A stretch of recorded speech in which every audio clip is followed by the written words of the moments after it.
Այն ինչ կատարվում է Սամվել Կարապետյանի շուրջ, դա չի կատարվում մի մարդու կյանքի շուրջ,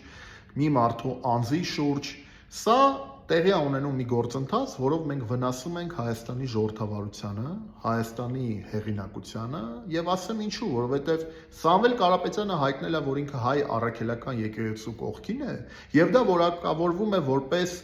իշխանազավթման փորձ։ Այսինքն յուրաքանչյուր քննադատություն այսօր կարող է մեկնաբանվել որպես իշխանազավթման, չգիտեմ, իշխանափոխության կոչ, յուրաքանչյուր քննադատության մեջ դեպի իշխանություններ կարելի է գտնել մի բան եւ մեկնաբանել որպես ուրեմն իշխանազավթման, իշխանափոխության կոչ եւ դրանով քրեական հետապնդման ենթարկել այդ անձին։ Եվ որտեղ է այստեղ ժողովրդավարությունը, հա։ Մենք ժողովրդավարական երկիր ենք։ Մենք ժողովրդավարության ձգտող երկիր ենք։ Իշխանությունները ասում են, որ իրանք ամենաժողովրդավարական իշխանություններն են։ Սա է բանը, ժողովրդավարությունը։ Սենց է լինում ժողովրդավարությունը, որ մարդը իր կարծիքի համար քաղաքական հետապնդման ենթարկվի։ Ամեն ինչ կարելի է մեկնաբանել, ամեն ինչ կարելի է մեկնաբանել այնպես, ինչպես որ ուզում են իշխանությունները կամ որևէ մեկը։ Ես պաշտպանում եմ ժողովրդավարությունը, ես պաշտպանում եմ մարդու խոսքի ազատությունը,